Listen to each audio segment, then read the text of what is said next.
ये video class 12 बच्चों के लिए है जो मैथ के लिए तैयारी कर रहे हैं, मैथ एग्जाम के लिए, चाहे सीबीएसई बोर्ड हो या स्टेट बोर्ड।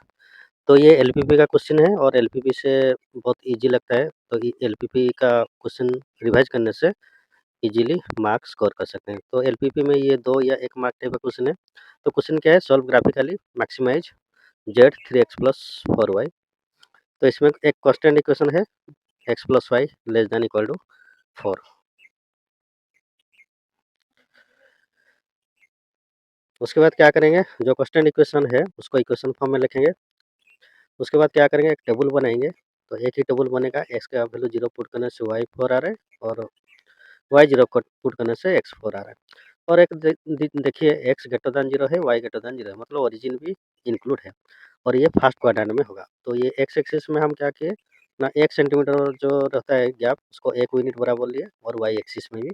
तो आपको यदि ग्राफ में मेंशन भी करना पड़ेगा, यदि ग्राफ में सॉल्व करना है। तो मैं क्या किया, जो 0,4 है उसको पॉइंट ए दे रहा हूँ और बी जो है 4,0 वो एक एक्स एक्सिस में है और ए है वाई एक्सिस में। उसके बाद दोनों को जॉइन कर दिया तो एक लाइन बन गया। वो लाइन किसका या कौन कौन सा इक्वेशन का है, x plus y equal to 4। उसके बाद क्या किया, जो कांस्टेंट इक्वेशन है वो तो क्या है, कंडीशन ना लेस देन इक्वल टू 4 है। मतलब हम लोग क्या करेंगे, वो जो लाइन है उसका लेफ्ट साइड लेंगे, मतलब लेस देन मतलब लेफ्ट साइड बा जो नीचे है।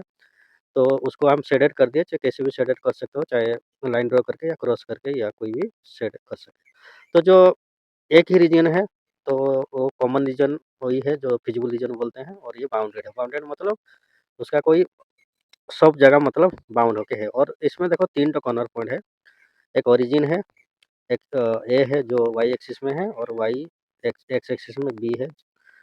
तो 3 कॉर्नर पॉइंट में हम क्या करेंगे, एक टेबल बनाएँगे जिसमें हम जेड का वैल्यू निकालेंगे। तो यहाँ क्या करना है, मैक्सिमम वैल्यू कहाँ है वही चेक करना है। तो जेड कितना है, 3x प्लस 4y है। तो क्या करेंगे, जो पॉइंट निकला है उसमें x और y का वैल्यू उसमें पुट करके चेक करेंगे कहाँ मैक्सिमम आ रहा है। तो ओरिजिन में 0 0 तो 0 आ रहा है, 0,4 में 3 इंटू 0 4 इंटू 4 दैट इज 16।